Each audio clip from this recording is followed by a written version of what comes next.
Hello, fellow thinkers, and welcome to Things I Think. So, this month is Sexual Assault Awareness Month. As a person who has unfortunately suffered through different situations of sexual assault, I thought it was only right that I had a few videos this month that discussed it. So, this video's topic is feeling at fault for what happened. Society places a lot of blame on the victim, which I prefer to call survivor because that's what you are.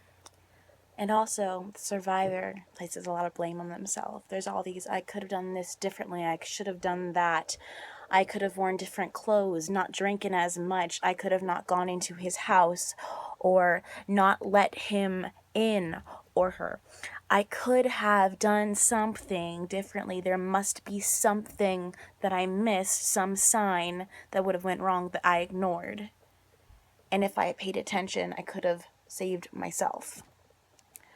And our brains just flood with all these I could have, should have, it's my fault, I did this to myself, because the easiest person to blame is yourself. You don't fully study for a test, you fail it, you're like, I should have studied harder. You know? You're used to blaming yourself all the time for your own mistakes. But this isn't like that. This isn't your mistake. You didn't do this. Regardless of how short your skirt is, how many beers or alcoholic beverages you had, whether you went into his house, even if it wasn't a good idea, or invited him in or not. This person who assaulted you, whether it be him or her, they chose to do that. And regardless of the situation that you were in, they chose to violate you in a way that is unspeakable. And you are not in control of their actions. You didn't do anything wrong by staying out late, wearing whatever you wore, drinking whatever you drank, or all those things, all those factors. Those aren't wrong. Those aren't morally wrong. Those are not you doing something against another person. It is wrong to sexually assault someone. And they did that to you. And regardless if you put yourself in a good situation or not, humans, other people should never violate another person.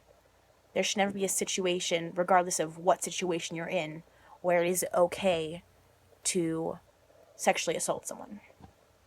I struggled for years. I shouldn't have let him in through my window. I was 12. I was the loser kid.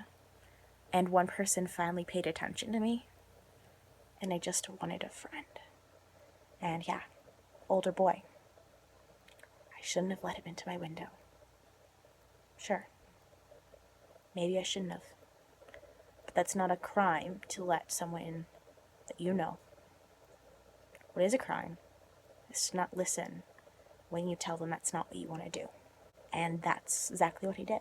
He did what he wanted to do, regardless of my tears and me saying that that was not something I was interested in. So that was where the mistake was made. Sure, maybe I didn't do the right thing, letting him in my window, or going into someone's house on like a second date. I've made many mistakes, made many bad decisions. We all do. That doesn't mean that it gives someone else the right to touch me sexually in a way I don't allow or permit or want. It's not my fault. It's not your fault. There will always be factors in life that you could have done differently. You could get hit by a car when you are crossing the road, and you could say, oh, I should have looked better, even though you glanced left and right. No, they didn't stop. They were texting. They hit you with the car. It is their fault for hitting you with the car, because they are supposed to be paying attention, regardless. So, things happen. Terrible, bad, horrible things. But you're a survivor, and this month is about embracing the fact that you are stronger than the things that have happened to you. You have more power. You are better than what has happened to you, and what has happened to you cannot stop you. You may have been broken, but you have not been stopped, because you can carry on. And I personally know how hard it is to carry on, especially if you have rape-related PTSD, which I had for years, only recently that I have overcome that. I know how much strength it takes. So this month is about bringing awareness so that people are aware of how bad it is and how dangerous it is. But it also is bringing into light how strong you are. You may not feel strong. You may have felt, still feel, like you're defeated, weak, like you couldn't stop them, and maybe you don't like yourself.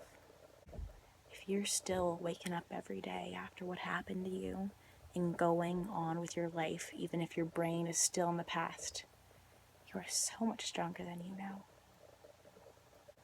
Just take it one day at a time and use your resources. AfterSilent.com, Rain with 2 N's. Those are both different resources you can use, and you can talk to someone about it on there. One's a forum where you can talk to other victims, survivors, and thrivers, and one is where you can talk to professionals. Don't be scared to speak up. This happened to you, and you have a right to talk about it. And it doesn't make you weak because it happened to you. It makes you unbelievably strong because you have kept going. You got this. If you need anything, if you need some moral support or guidance or anything, if you leave a comment below, I am here for your help if you need it, want it, or just need listening ear. One day at a time, one breath at a time. That's all I think for now. Keep thinking. Like and subscribe for more. Stay strong and spread awareness.